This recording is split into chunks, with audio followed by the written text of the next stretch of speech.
for the day at my office job, and the phone rings.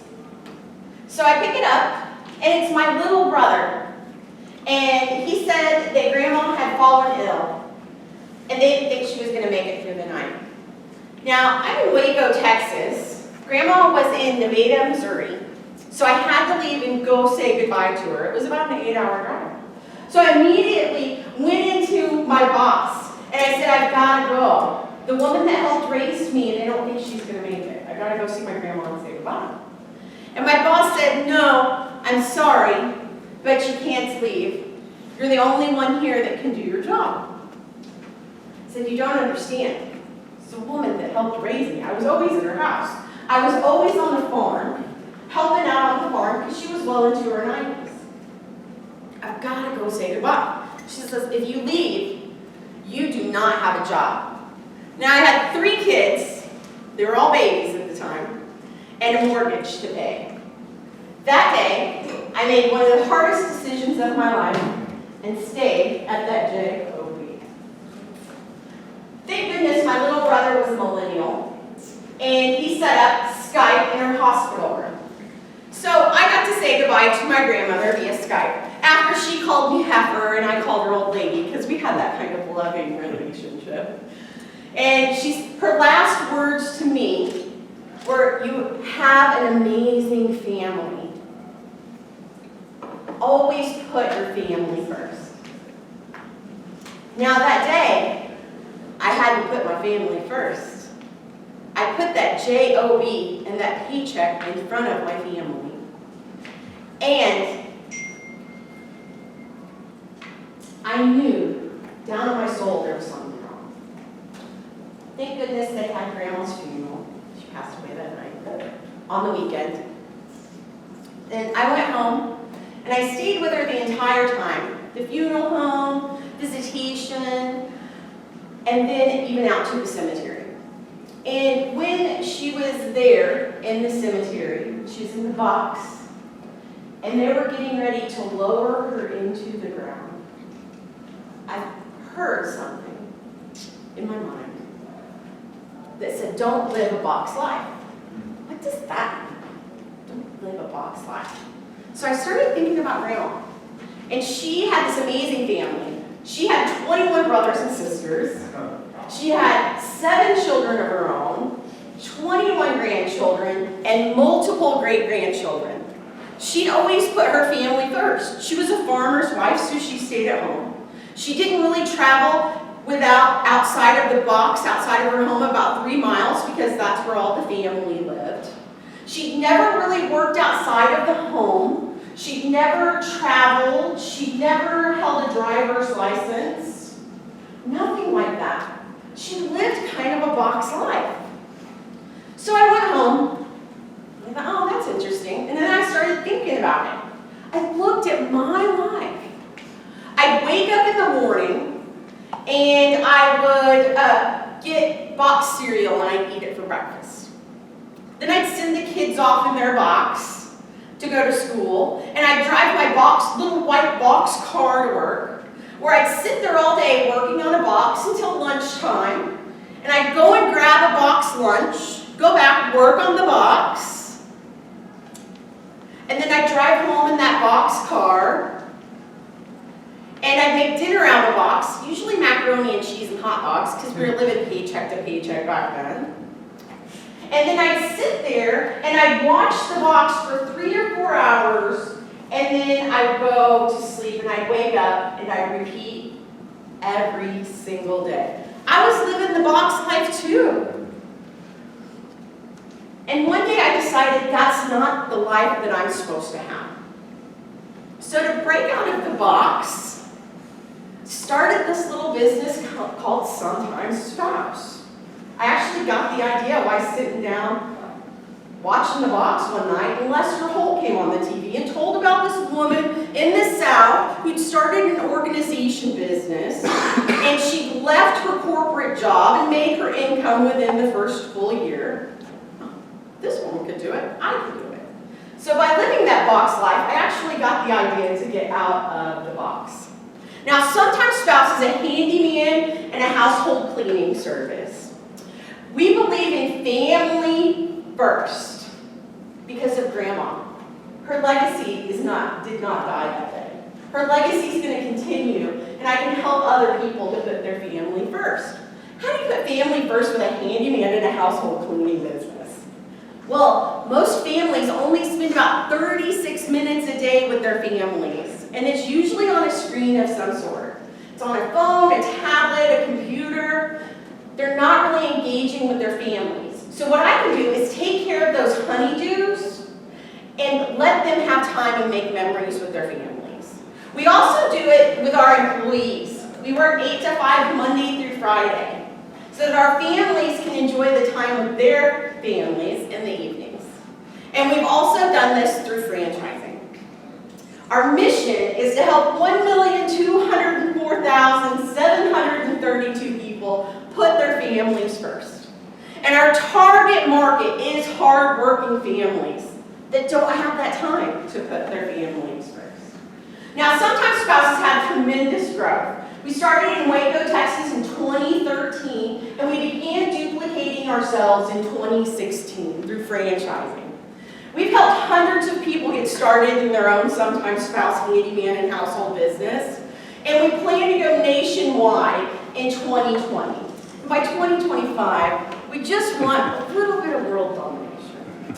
But locally, this is our franchisee, Logan, who got started with SomtimeSpouse just a few years ago, right? Yeah, very few short years ago. I was also impressed by the box and forced me to just kind of quit one day.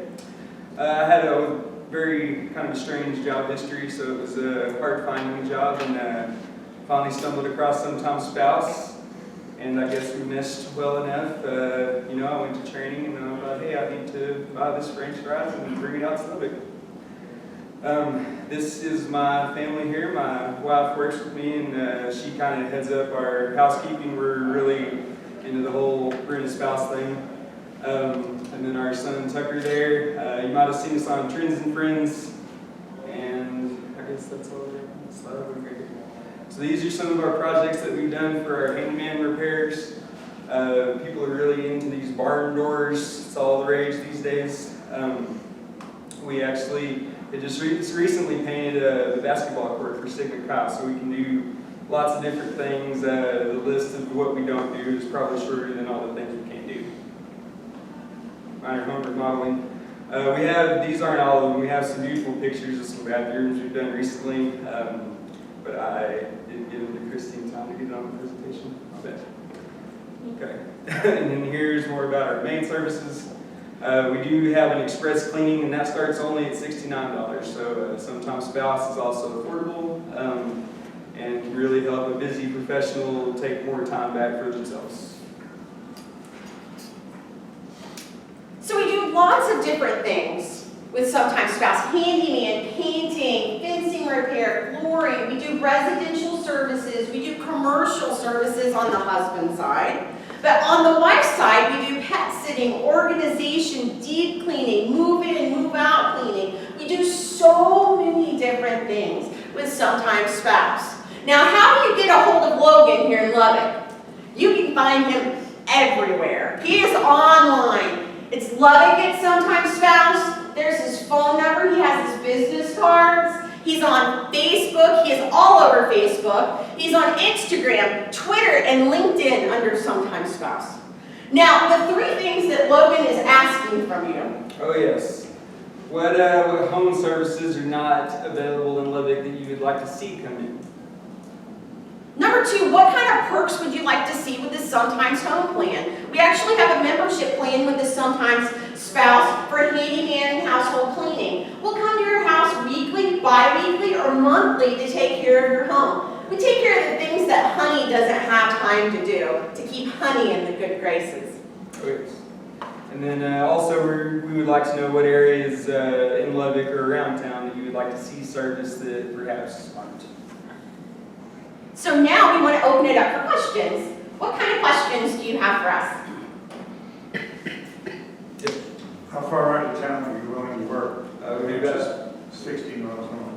We're actually in Lamesa today cleaning. We go about 30-mile radius and then kind of just gets more expensive from where we have to go. Gotcha. Yes, sir. Got to pay for gas. Sure. 2 questions. How many people are on your team here in Lubbock?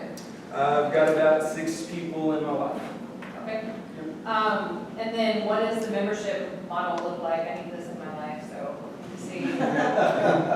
A cleaning service. I am looking for something like twice a month on a membership model because you can't find that anywhere, and I've been looking for that. So what does that run? Our pricing starts at $99, well, $69 for the express clean. A full house clean starts at $99. How many times a month does that get you? Just the one? That'll be twice a month for that For pricing. that price, okay. And then it just depends on your square footage. And with our membership program, you get preferred scheduling. So if you call us and you have an emergency, you get to bump someone if we don't have someone. So our members are kind of get that VIP treatment. They also get a discount on additional services. So if we're in your house every other week cleaning and you need a pergola built or a deck built or the interior of your home painted, you get a discount when you're a SomtimeSpouse home cleaning member. And also we have sales twice a year for deep cleans, usually around the holidays and spring cleaning. So those are a couple of perks that we have, but if you guys have any ideas for more perks, we'd like to hear it. Yes, ma'am. Do y'all do background checks on your people that help you? Bonded and insured for your peace of mind. Background checked employees, yes ma'am. If we wouldn't send them to grandma's house, we wouldn't send them to your house. True story. What has been one of the largest challenges you faced? I mean, just getting out there mostly. Once people hear about it, they kind of can't stop calling us. So yeah, that was probably the main big thing to get over. What about from the franchising side? What has been the largest challenge that the franchising business has faced? I think with any business, you're going from really obscurity to oversaturation, where you want people to know your name, and you want them to think of you when they think of, oh, I want to start a business. So that's what you're really doing, because I'm fighting against some big brands in the franchising world. I'm fighting against McDonald's, I'm fighting against Starbucks, I'm fighting against people that have been doing this for 60 and 70 years. So really, it's getting the word out. You have to be good at marketing in any business that you're in. So going from obscurity to oversaturation, definitely in franchising. Do you ever have to hire additional people for, on a case-by-case or job-by-job basis if you have a larger job like painting a... Actually looking for somebody now if you know somebody. Okay. Do you find that you need to subcontract some things, or do y'all try to keep it all in-house? We have to this point kept it all in-house unless it's electrical work or something that requires a license. Do you have a network of like preferred providers like master electricians and those kinds of things? Yes, sir, we do. I'm also a B&I member here, so that helps my referral network. How's that worked out for you, being a B&I member? It's good. It's really good. It was, I would say it was very vital to the first year of our business. And how many years have you been doing it? B&I? No, SomtimeSpouse. SomtimeSpouse, yeah. We're about at 1 year and 8 months, coming up on 2 years now. And I've sponsored people, or not sponsored, I've recruited people, I've got people started with SomtimeSpouse all over the state of Texas. And that's one of the things we tell them to do in the very beginning is to join a B&I or some sort of networking group. Because the interesting thing about a Million Cups or B&I or a Chamber of Commerce or any kind of group that you join, a Lions Club, a Rotary Club, when you join that, you actually create raving fans. Because you're in their group. You're in a Million Cups, I'm in a Million Cups. I'm going to use you because I'm a member of a Million Cups. No, there's not a membership, but I see you every Wednesday. Of course I'm going to use you instead of some guy off the street. You create these raving fans, so instantly you have people that know, like, and trust you. So it can skyrocket a business much more quickly. It doesn't happen overnight. He's been building for 16, 18, 20 months. But it would have been much tougher if he just started putting out cards and flyers and social media. He has to get people to know, like, and trust him. He has to get people to know, like, and trust his wife on the cleaning department. So any kind of networking meeting is amazing for any sort of business. How many franchises are out there now? We have helped hundreds of people get started in business. There's 46 people actively working on the business right now. Some of them haven't opened yet. What are your geographical restrictions on the franchising? Or Do you remember? Logan? Yeah, love it. We usually look at lots of different things when we're awarding a franchise to a franchisee. The poverty rate, the education that's inside of an area, the income, because they have to be able to afford our services. Also, we look at lots of different things, like Lubbock. I could probably put a couple in Lubbock, but they're going to be competing against each other. So we usually go 100 to 150,000 in population, but when Logan was up here, we said, you can have the entire county. We want him to set him up for success. and you're focused only, well, mainly on Texas right now? Yes, sir. We are in a couple of different states, just by accident. Like we opened up Southwest Missouri in July, but it's just by accident, so it works.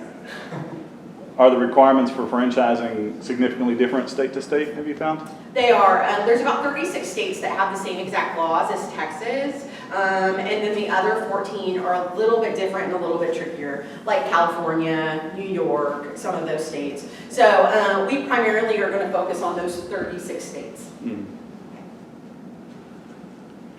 I don't want to hog all the questions here if anybody else has any, but it's interesting to me.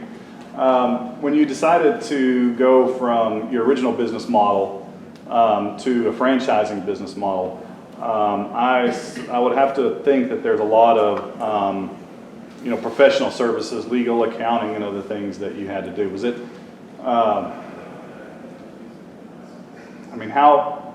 What did that process look like when you decided to go from, okay, we're running this SomtimeSpouse business our own, so we want to franchise it out? So we actually ran into somebody that had a bug business, and he franchised it. He had about 10 franchises at the time. And he said, have you ever thought about franchising SomtimeSpouse? And we said, yeah, in 5 or 10 years. And he said, no, you should do it now. And so we're from Waco, Texas. So that's the land of franchising. Papa John's came out of Waco, Texas. The Dwyer Group came out of Waco, Texas. Bugs.com came out of Waco, Texas. There's so many, Curves came out of Waco, Texas. So we had so many mentors that we started having meetings with. Like, what do you do, pros, cons, what's the best thing, who are the best people in Waco to use? So we got the attorneys that actually wrote the FDD, the franchise disclosure document, for several of those brands in Waco, Texas. We started using the attorneys that they used. We did use their accountants that they used. So yeah, it is a time, takes a lot of time to franchise, but since we were in Waco, Texas, and we made all these connections from the people we knew that we did business with, we actually franchised within about 6 to 8 weeks. Oh, wow. So we like to do things fast, but sometimes fast.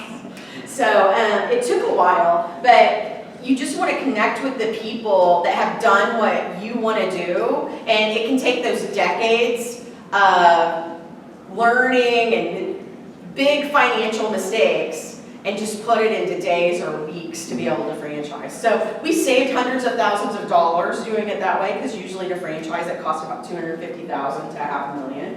But we were very lucky, and we got those mentors that wanted to help us. So it was pretty amazing what we did in such a short period of time. But yeah, it is a lot of legal stuff that you have to go through. Does your operations manual cover all the legal ramifications for the franchisee? All the legal ramifications for a In other franchise. words, the steps they need to follow to stay in line. Yes. The FDD, the franchise disclosure document, I'm sure when I handed it to Logan, he was like, yeah, Yeah, it's like 136 pages. So it's pretty thick. So yeah, it goes through everything that they need to do from marketing, even though we do give them a free range on their marketing. 'Cause Lubbock's a little bit different than Waco, Texas. And the people are a little bit different. So do you have personal testimonies from people here in the Lubbock area that have used your services? You can find a lot of that on our Facebook page if you're interested. He's got a ton of good reviews. And it's on 700 likes. If everybody in here will go like our page, then we'll probably hit 700.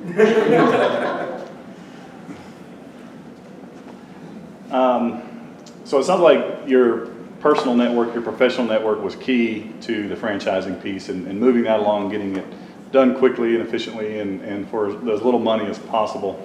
From a practical standpoint, what advice can you give to us as far as building that professional network? How did you get access to these people that already had done what you wanted to do?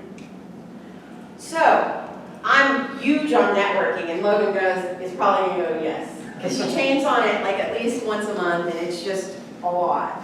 I am a firm believer, I don't believe in sales, I believe in developing relationships with people. So when I go to a networking meeting, I'll come in early. I didn't used to be that way. I was the one that came in, sat in the back seat, and as soon as it was over, I left, and I was like, networking isn't working for me. Like, I don't know what everybody keeps talking about. I was the one that just gone.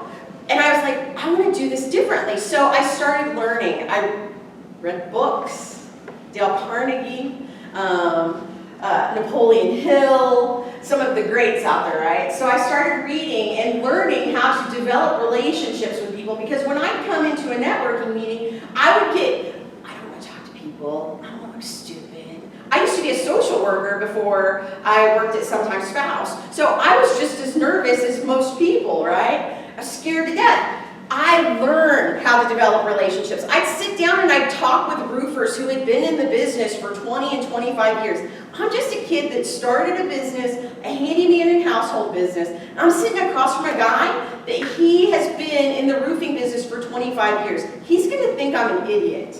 But I sat down and I talked to him and I learned from him. And then I'd go and talk to a person in construction that had done his entire life, and I'd learn from him. And then I'd even go and talk to my competition, the women that had started cleaning businesses and they had 1 or 2 locations. And I'd learn from them, and I'd implement some stuff into my business. So I did this small scale with people that were at B&Is or Chamber of Commerce or networking events, right? And then I started meeting people that had bought franchises. I talked to the first Mr. Electric that there ever was. I talked to the people in Waco that had opened a Dunkin' Donuts. And then I found those people that actually were in the franchising world. I talked to the Dwyer salesman, the people that had retired from Curves and sold 65 franchises within 5 days. I'd sit down and I'd take notes and I'd learn everything I could learn from them. And then I'd ask for introductions to the founders of Curves. And I'd see Dina Dwyer from the Dwyer Group at a meeting, and I'd go up and introduce myself and pick her brain with 3 pointed questions that I had to know. And that's how I did it. But I was scared to death in the very beginning. I never would have approached those people. And now I'll be the first one standing in line, and everybody's like, can you get this girl to shut up? But that's how I learned, was I took their decades worth of knowledge and I put it into days. And that's what we do for our franchisees. Right. Cramming it. Learning it. And then we do it over and over and over again. Because people don't learn the first time that you teach them something. Do you know how long it takes people to learn? About 7 times. Yeah, 6 or 7 times. Yep. So what is it exactly though that you teach your franchisees? Because in terms of work, I'm assuming they bring the technical skills of doing the work itself.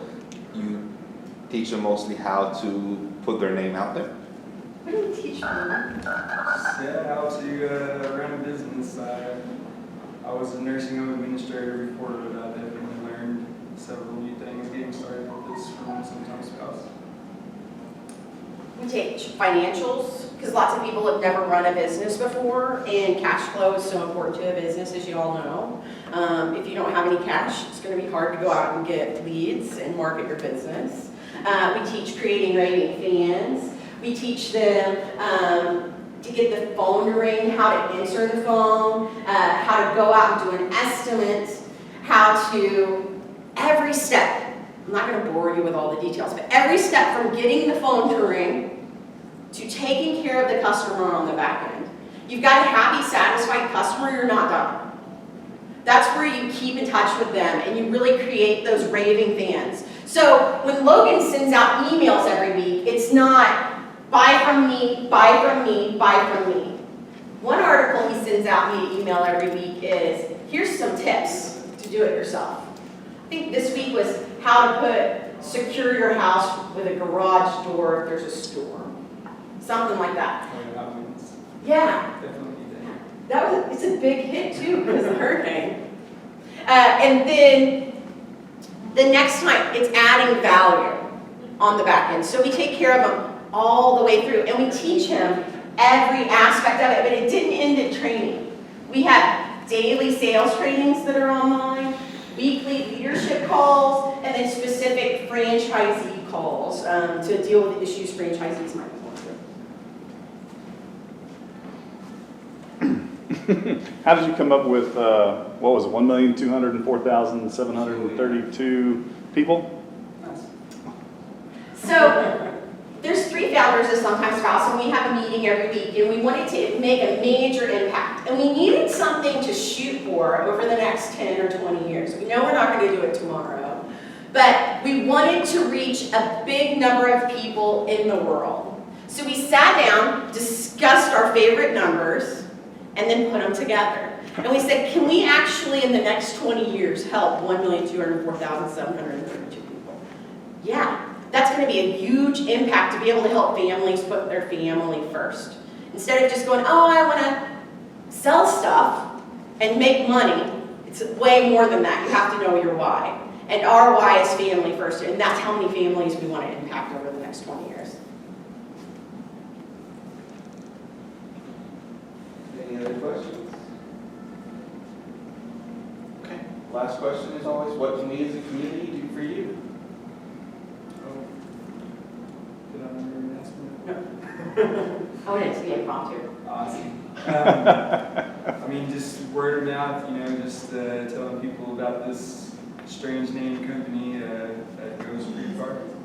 People kind of want to call up, and once you get over the initial giggle about, oh, you're just a spouse for something appropriate, it's pretty sells itself. People like it. But yeah, so just go out, tell your friends, and be nice. Thank you.